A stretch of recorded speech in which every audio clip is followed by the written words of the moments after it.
Sometimes it can seem really scary, but I mean, that is really what is going to make change in this world. So be brave and take risks. Welcome to the One Girl Revolution podcast. It's your girl, Kate, here. This is the place to find inspiring stories of world-changing women and girls every single week. We have a new, unique story coming your way every week. So make sure that you subscribe to the One Girl Revolution podcast on Apple Podcasts, Spotify, YouTube, iHeartRadio, and everywhere you listen to podcasts to make sure that you don't miss a single episode. Check out our website at onegirlrevolution.com to find all of our over 185 episodes of the podcast. Please listen to all of them and share them. Watch our Emmy-nominated documentary series, donate to our nonprofit organization to help us continue our critical work to elevate women's voices and their stories, and so much more. Go to onegirlrevolution.com today. On today's episode of the One Girl Revolution podcast, I welcome Mary Katherine Rand, Executive Director of the Mary Parrish Center in Nashville. Mary Katherine started out as a therapist with the Mary Parrish Center and always wanted to dedicate her life to others. And she worked her way up to become executive director. I love her story for so many reasons, but one reason is that she has seen the work from two different sides of the coin. She was a therapist, counselor, confidant, and worked alongside individuals and families, and now she's working on the bigger scale of the organization. Her perspective and her experiences are fascinating to me. The Mary Parrish Center offers housing support through three programs: their Transitional Housing Program, Rapid Rehousing Program, and their coordinated entry process specific to survivors of interpersonal violence. Their Transitional Housing Program is a longer-term temporary housing option where residents can stay for up to 1 year. And throughout their stay, they do not pay rent, and the Mary Parrish Center covers the cost of all of their utilities. It is a time-limited but service-rich and intensive, designed for individuals with deep but non-permanent needs. This is a clustered site program, and because they own the program property, the Mary Parrish Center is able to operate their program with minimal barriers for survivors. Their survivor-focused program enhances their residents' autonomy by nurturing their capacity to live independently from their abusers, establish self-sufficiency, and ultimately secure permanent housing and reclaim their lives. Mary Katherine shares her own story and the story of Mary Parrish and why the center is named after this amazing woman. She talks about the incredible work that the Mary Parrish Center is doing, the shocking stats of how many women are affected by interpersonal violence, and so much more. You do not want to miss this powerful and inspiring episode. So without further ado, here's my conversation with Mary Katherine. Mary Katherine, welcome to the One Girl Revolution podcast. Thank you. Thanks so much for having me here. I am so excited to have you on to share about your own story, but also the Mary Parrish Center. You're doing such incredible work, and I can't wait for you to share all about it and share some stories with our listeners and, talk about how people can get involved. We'll kind of go through all of that throughout the podcast interview. But before we get into the Mary Parrish Center, I would love to hear a little bit about you, a little bit about your life before the Mary Parrish Center, who you are, where you're from. And so if you could just share a little bit about your life. Sure. So I was raised in Arkansas, live small town, family of four, and kind of made my way a little bit east, went to school in Memphis, and then moved to Nashville after college. And so I've been in Nashville ever since. So that's 20 years. And my whole family has now made their way over here too. So it is home. It's definitely home. And have been here way before it was the It City. So it's been through a lot of changes. I love Nashville. I feel like so many people obviously go on trips but I love country music. I always have. And so like my heart, I feel like a little bit of my heart is like in Nashville. So maybe. Oh, I love that. I love that. Maybe at some point we'll all move there, but I know it's a hot place to be now.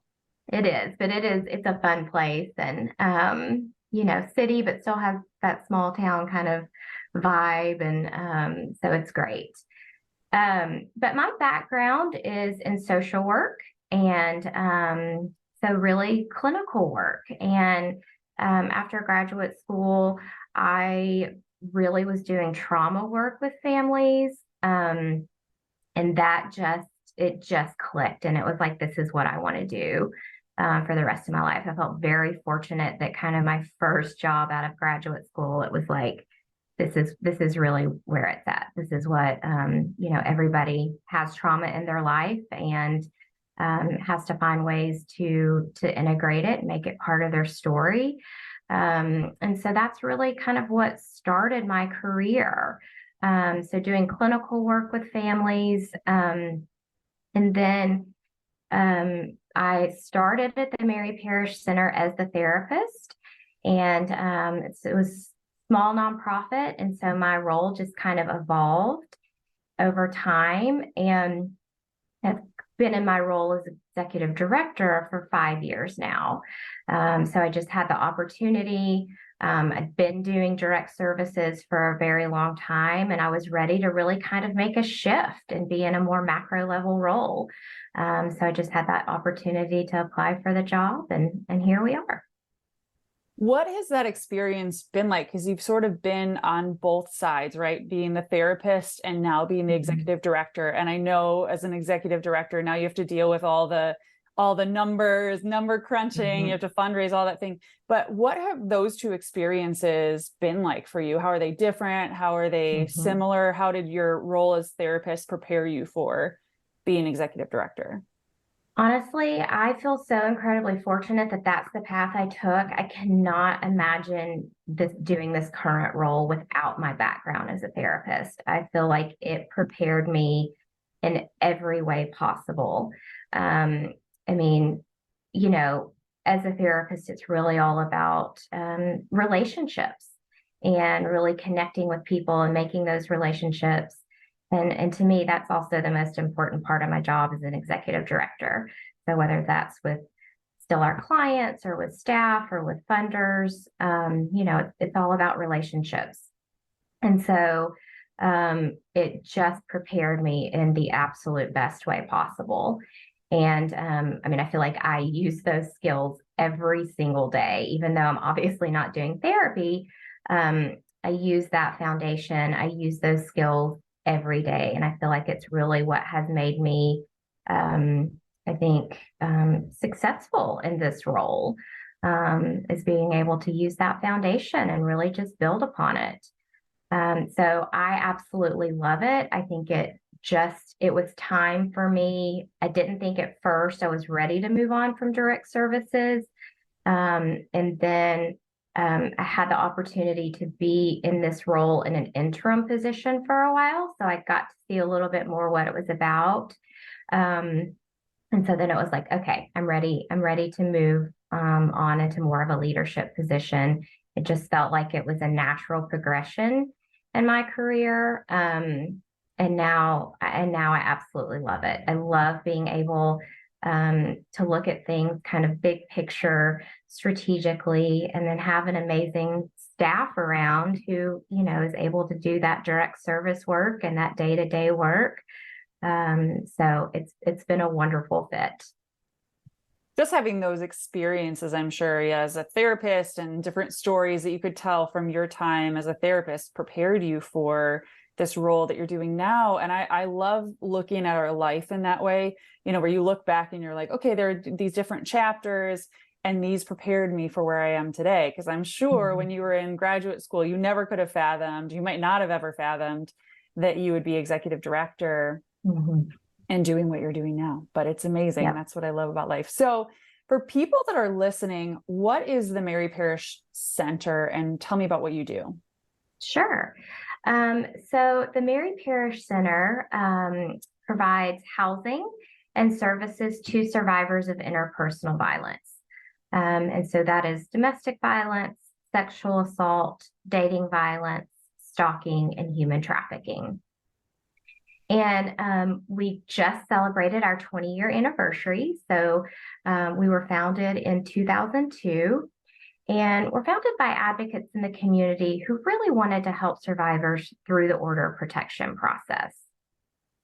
But through that work, we did that for about 7 years. And through that work, kept continuing to see this need for housing. People were getting orders of protection. A lot of times they were going to shelter, but then it was kind of like, what's next? So we shifted our focus in 2009 and started our Transitional Housing Program, which is really our flagship housing program. And so I started with the organization in 2011. So that's all I know of the organization is doing that housing. And so we have transitional housing. We also have a rapid rehousing program, which is permanent housing.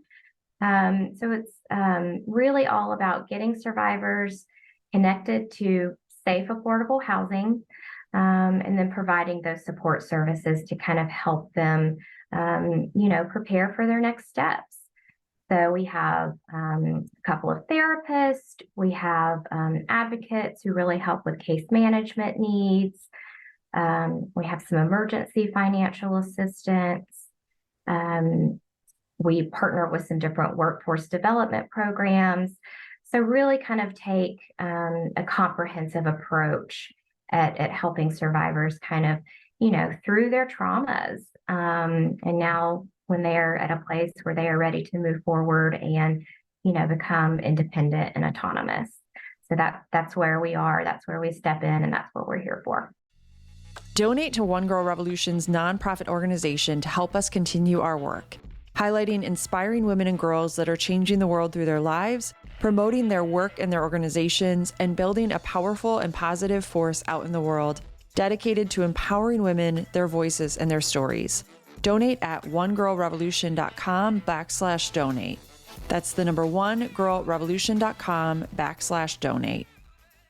How do you get connected to the women that you're serving? And I'm sure it's a whole lot of different ways. How do you get connected to them, or how do they get connected with you? So for about 4 years now, we have been operating what is called a coordinated entry process. And that is a system that came out of the U.S. Department of Housing and Urban Development.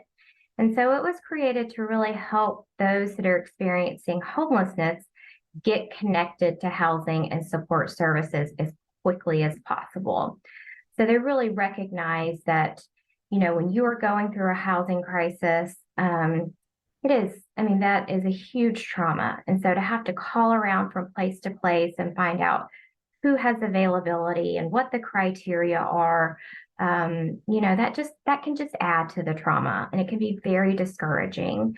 And so coordinated entry was really set up to help make that process as efficient and easy as possible. So in Nashville, we've had coordinated entry since about 2015, but it was never set up with our population in mind, because we always have to think about safety and confidentiality before anything else. And so in 2019, we developed our own coordinated entry process. And so people can call a number, do an assessment over the phone with one of our intake specialists, and then get connected to housing that way.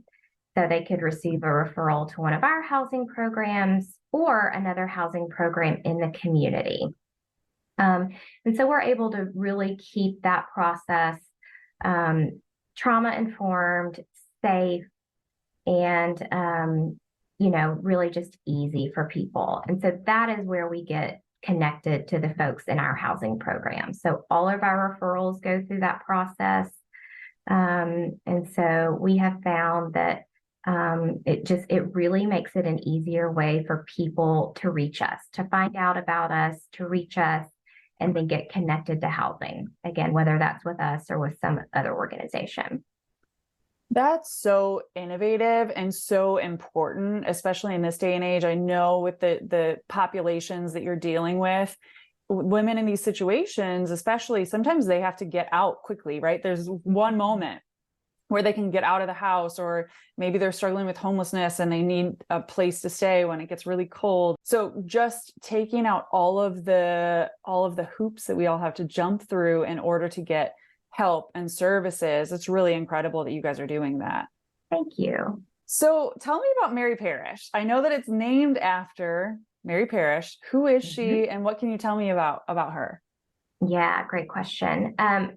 So the Mary Parrish Center was founded by three advocates, and one of those advocates was Valerie Wynn, and she met her husband Mark Wynn through their work at the police department in the domestic violence division, and they got married, and Mark's mother is Mary Parrish, and so Mark is a childhood survivor. And in thinking about, what to name this organization, Valerie, asked if she could name the organization after his mother, Mary Parrish. So to really, one, honor her, and, just kind of the brave, incredibly brave woman that she was, but then also to provide hope for survivors going through very similar circumstances. So she really serves kind of as this model of bravery and also hope for those that we serve. So we are feel very gracious that we are able to work for an organization that is named after her. That's beautiful. And we all need these beacons of light to look at, to say, you know what, they've gotten through it. And I know that so many of the women I'm sure that you're working with, they are able to be those beacons of light to other people, to say, hey, I've been where you've been, I can help you, or this is what I know, or this is how I got through it. And so having Mary Parrish as that beacon of hope is so powerful, I'm sure. So this podcast is all about stories, and you probably have so many stories and I also understand, with confidentiality, like there are specifics you can't share. But your experiences throughout the years with the Mary Parrish Center, is there a story or two of people who have been helped through the center that really you feel like embodies the work and the importance of the work that you do that you could share? Sure. So lots of great stories. I think one that always comes to mind for me is Summer's story. And it is unique in that I am able to share her name. So Summer came to us, she was with us in probably about 2015, and came with her two children, and they came from shelter. And, she was leaving an incredibly abusive, violent relationship, and, really ready to be at a place to start over and kind of get that safety for her and her kids. And she did. I mean, the second that she got here in transitional housing, she really started working towards employment, had her kids in therapy. I was the therapist at the time. She was also in therapy, and just made incredibly great strides. And moved out into permanent housing. She got then a job at a local hospital, and was able to get a house for her and her kids. Got a puppy dog. Kids were in school. They were just really doing well. And then Summer, a few years kind of after she left, Summer and I reconnected, and she's now serving on our board of directors. So we always, it's actually in our bylaws that we will always have a former resident on our board, so that, we will always have their voice. We will always have that perspective. And so Summer is that person. And, she can inform us in ways that, even the other best, greatest board members can't, because she has this wonderful perspective. And there is a video of Summer's story actually on our website. So if anybody wants to learn kind of more about her and her time here and kind of what she was able to do and accomplish while she was at the Mary Parrish Center, I think she will always kind of come to mind first. I will put her video in the show notes so people can easily find it. I'll obviously put your website and social media so people can easily follow everything that you're doing. Now with Summer's story, do you see that often where you're able to stay in touch with the women or reconnect with them? What's that experience like? And do you have some of the women that you've helped and served, do they come back to help others? Yeah. So it really is all across the board, really just depends on kind of that individual. When some people leave, they're ready to move on. And sometimes kind of, even though this was an experience in a place that was really helpful, sometimes they're ready to move forward and kind of not look back. But then we have lots of people that do keep in touch. We are a small nonprofit, and I think we have put so much emphasis into the culture of this place and being trauma informed, and really kind of going back and, putting that emphasis on relationships. So we really try and form genuine connections and genuine relationships with people. So we have a lot of people that leave, and still stay in touch, and we'll just kind of update on us on things that are going on or stop by and visit. So we have that happen quite often. And then we do have people that have been involved, or have been a resident and then have come back to kind of serve in other ways, whether that is directly with residents or in other capacities. We recently had our 20th year anniversary celebration, and we had a former resident serve on that committee. And so she was able to use, her time and her expertise and her perspective to really help us plan that celebration. So we have, different ways and different opportunities that people can stay involved. I love that you have former residents involved, even serving on your board, because they can offer a perspective that you or I couldn't, right? That they've been there. And I think giving them power in saying, this is the direction of the organization, this is where we want to go. These are ways that the women, especially as the culture changes, right? Like, things are changing in our world so much that even the needs of the women that you're serving and the children that you're serving could change too. And so having that perspective is so important. Mary Katherine, where does the Mary Parrish Center go from here? What are some things that you're working on? And then in your dream of dream world, where do you hope that you go? Where do you hope that the Mary Parrish Center goes, and what impact do you hope the Mary Parrish Center has on the world? Sure. So where do we go from here? So more housing. So we have the transitional housing, we have the rapid rehousing, and we have grown significantly over the past 5 years. But to be able to continue to serve and to really meet the needs of our community, we have to continue to grow. And so that means more housing. And it has gotten increasingly difficult in Nashville because it has become such a popular city. And I know that communities across the country are dealing with this, but just being able to provide affordable housing for folks has become harder. It has made kind of our jobs harder. And so we want to build more housing. We want to provide more housing. And through that coordinated entry process, we have what is called a by name list. And so it was again created by HUD, and that is a comprehensive list of survivors in our community who need housing, and we know them by their name. And so, we have anywhere from 350 to 400 households on that list every single month. And so, like, as long as I'm at the Mary Parrish Center, we will continue to grow and continue to build more housing until everyone who is in need, kind of has that need met. So as long as there is one household on that by name list, we will continue to grow so that we can help meet those needs.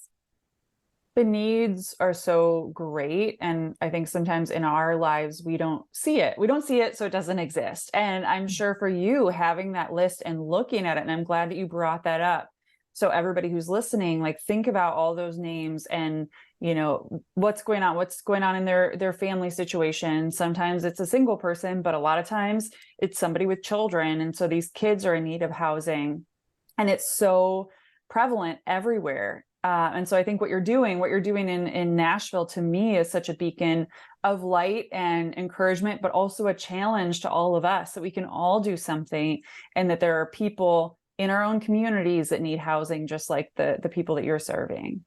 Mm-hmm. Yeah, I think that's such a wonderful point. I mean, it doesn't matter where you live.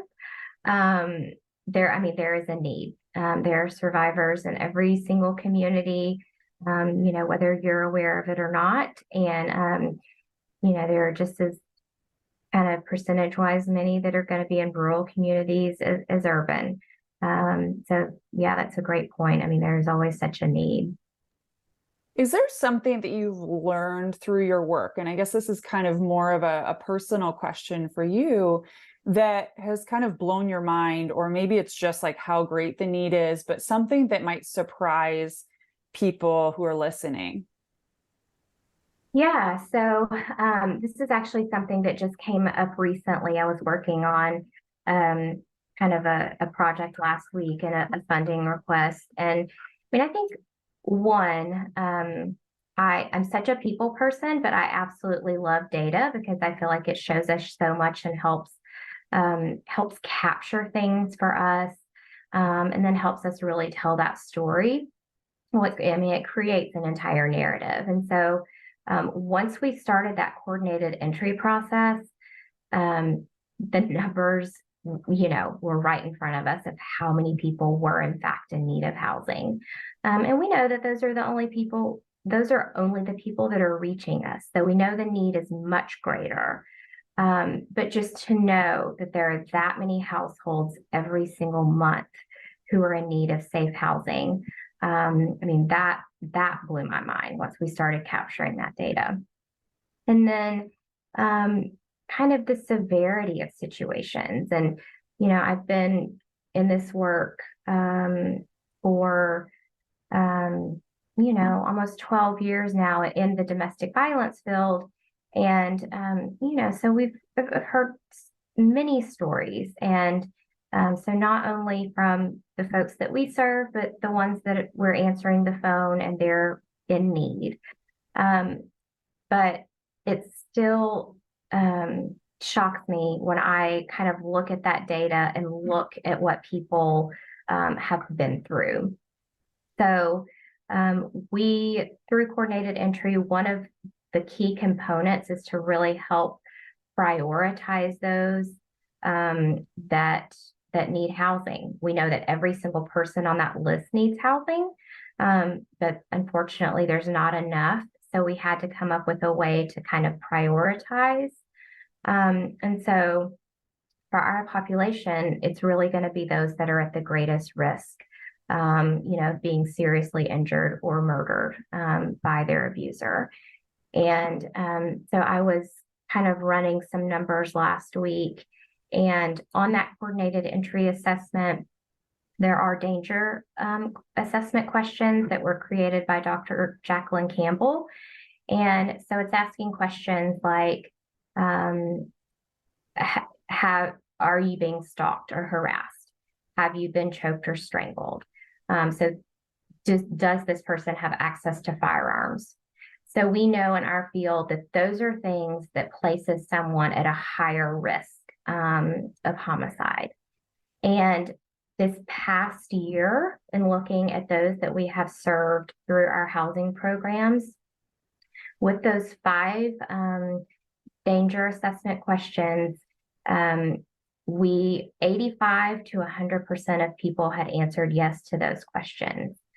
And so when you look at that and you see what the risk is for those different questions, that means that folks that were in our programs were 200 to 2,000% had more of an increase of being murdered. So that just really puts things into perspective. And so even though you do hear people's stories, when you really kind of look at it that way, it's always shocking. It will never not be shocking. those numbers just knock the wind out of you. And like I was saying before, we feel like, oh, I don't see it, so I don't know. And the reality is it's so prevalent in our culture. We all know someone, unfortunately, we all know someone who either is in a situation like that, or maybe was in a situation like that. Maybe they're fleeing a situation. And so we all need to be aware. I think it's so important that you shared some of those stats. Like, we need to know what's going on in our world. And then we also need to do something. And that comes with being educated, knowing, like, even, knowing the phone number that people in Nashville can call, that you can put it in your phone and save it, that you can pass it on to other people. But we need to know what are the resources out there, and then what's actually going on in our world. It's crazy. So I'm glad that you shared those numbers. Watch In Tandem on One Girl Revolution's website or on our YouTube page. In Tandem is the inspiring story of Caitlin Cullen and her restaurant in Milwaukee, The Tandem. The Tandem does more than just serve food. The Tandem is a family, a community of support for everyone. The Tandem hires people that often no one else will hire, gives them an opportunity, trains them, and helps them find their way in this world. The Tandem is a support system for everyone who walks through their doors. But when COVID hit in March 2020, the Tandem story became even more inspiring. The Tandem closed their doors to customers and began solely feeding people in need during a time when so many people were struggling. Caitlin and the Tandem community fed over 115,000 people during the first year of the pandemic. Absolutely incredible. Watch and share In Tandem today on our website at onegirlrevolution.com. You're dealing with, and I kind of got choked up when you shared those numbers, because it knocks the wind out of you. And I know that you have those experiences probably every day, maybe every other day, maybe once a week, probably depends on the day or the week. But what is the thing that gives you hope? Because you're dealing with some really difficult situations. You're talking to people, you're seeing some horrific situations. I'm sure some of the people that show up to your housing, have bruises and black eyes or whatever, and, seeing their children, right? And things that have happened to these kids. What is it that gives you hope?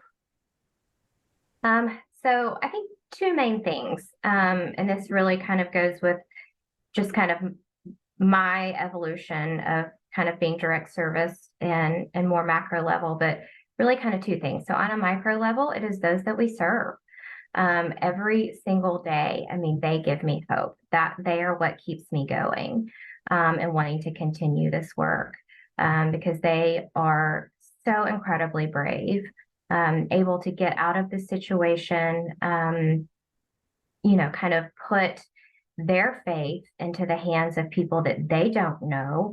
And so, I mean, that is what keeps me going. I mean, that gives me so much hope. And so just seeing that, they are able to do that. They are then able to, provide that safety, provide that stability for themselves and then and their children. And even if it is, may look different than someone else. I mean, it is still a step. It is a journey, and it's still a step in their journey. So that gives me so much hope. And then people that support us give me so much hope. So whether that is volunteers or funders, but to be able to put trust in this organization and want to help our mission and want to help those survivors, they give me so much hope, because they are they are helping in a way that is so incredibly impactful and meaningful, and really allows us to do that day-to-day work. And so the survivors that we serve, and then the people in the community, whether that's volunteers, board members, funders, those people, those two different kind of things really give me so much hope and keep me going. I'm curious what the driving force, and maybe it's similar to the answers to the last question, but why you care, why you, Mary Katherine, care so deeply about the work that you're doing. I know that, you obviously cared about it before when you were going to school for it, and then you get out. And what is it that just made you so passionate about this issue and really is the driving force behind what you do? So I think I was just born in a way that I have always cared so much about other people and wanted to serve other people. I kind of knew in an eighth grade psychology class that that's what I wanted to do for the rest of my life, and really never looked back. So I've always wanted to serve others. And but I did not know, kind of going into social work, going into therapy, I did not know that I would end up caring so much and be so passionate about, kind of anti-violence movement. And I mean, really, my time at the Mary Parrish Center has just helped with that and has really, kind of continued to fuel my passion. And it is because I believe so much in this mission. And I believe that every person in this world has a right to be safe in their own home. And so, just seeing the work that we do, seeing the work that our incredible staff does every single day to make those things happen, just not only keeps me kind of passionate, but just builds that. I mean, builds it every year, every day. So yeah, I mean, it is really, the work that we do, the mission, and just, really feeling like everyone has a right to be safe. Everyone has a right to housing. You are such an inspiration, and everything that the Mary Parrish Center, everyone who's involved in the Mary Parrish Center, including those who are being housed, are just such an inspiration to me. And I'm so honored to have you on the podcast to share about the work that you're doing. For people that are listening, what can we do to support the work that you're doing? Great question. So there's lots of information on our website. So one of the biggest ways, and truly one of the most helpful and impactful ways, is through our Amazon wish list. Everything on that wish list goes towards making homes for those that we serve.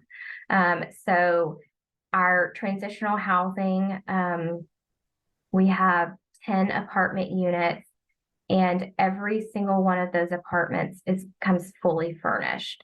So not just furniture, but down to pots and pans and towels, a vacuum cleaner.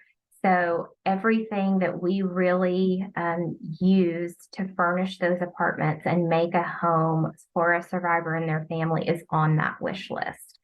And so it might seem sort of small to some people, but that is the work that we do. And so it is an incredibly impactful way to help us. Locally, there are volunteer opportunities if someone wants to get involved. And then, of course, donations. I mean, that helps us, to be able to do what we do, and to not only sustain, but as I said, continue to grow the organization so that we can serve more people. I love that you mentioned the Amazon wish list, because I know even during COVID, which feels like a million years ago in some ways, and also feels like just yesterday, so many shelters or housing places needed bottled water. I mean, really simple things. And so I know a few friends of mine and we just started looking for different Amazon wish lists, because we shop on Amazon all the time. Yeah. And I feel like everybody who's listening probably placed an order today. And it's such an easy thing that we can just add that. We're buying things anyways. So easy just to add the Mary Parrish Center wish list to your account, or save it, flag it, and then when you have a little extra money, like, to give back to other people, and it will be used. It's in so many different ways. I know that so many people are blessed by the work that you're doing, and I will put the link for your Amazon wish list in the show notes, as well as the website, so people can easily donate. I'll also put your social media handles so people can follow what you're doing. I always say on this podcast, the easy, free way to support any initiative that's going on is to just follow and share. So even people can share the Amazon wish list on their social media, and we will be sure to do it here at One Girl Revolution. And I just hope that everybody gets involved and supports the work that you're doing.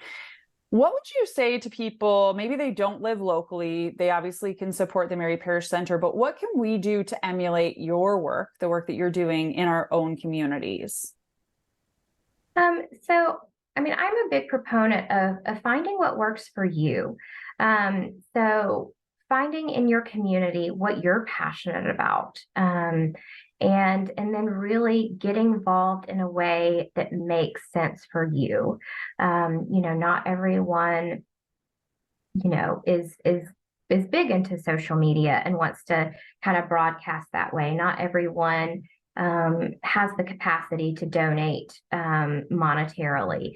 So find what works for you, whether that is becoming, a monthly $5 donor, or volunteering at your local shelter, but really getting involved in a way that makes sense for you. That is what's going to make the most sense for the organization.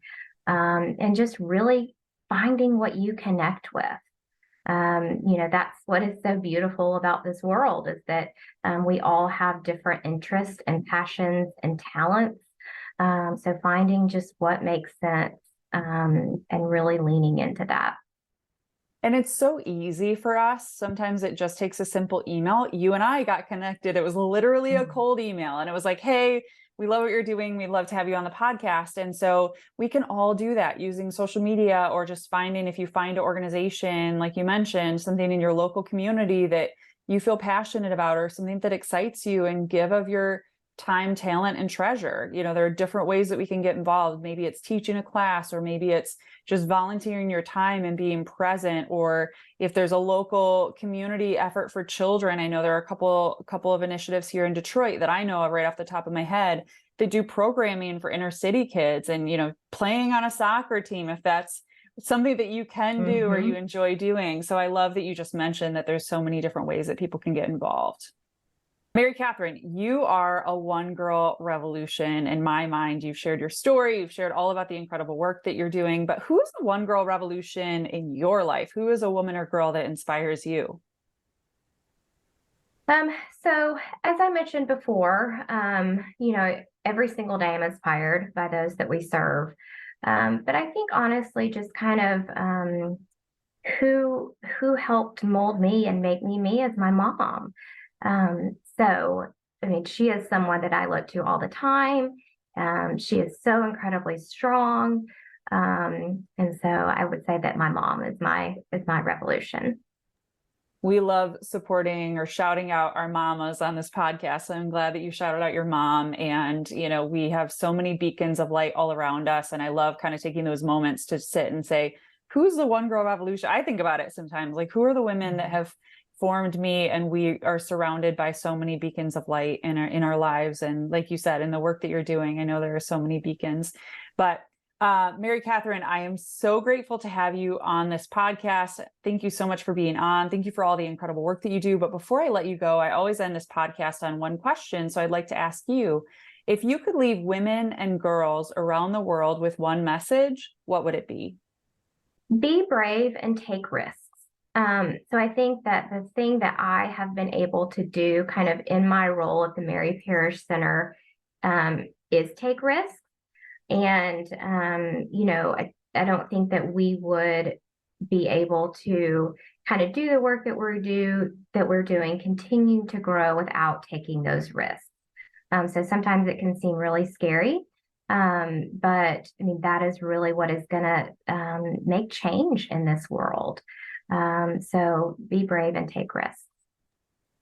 Mary Katherine, you are such a beacon of light. I'm so grateful to be connected with you. I look forward to following everything that you're doing and the Mary Parrish Center is doing, and One Girl Revolution is here for it. We're going to support you and follow you and promote everything that you're doing as long as we can. And I'm just so grateful to have you on the podcast. So thank you, Mary Katherine, for being on the podcast, and thank you for all the incredible work that you do. Thank you. Thanks so much for what you're doing. Please follow us on Facebook, Twitter, and Instagram at One Girl Revo. That's the number one girl REVO. And you can find more information on One Girl Revolution at onegirlrevolution.com. That's the number one girlrevolution.com.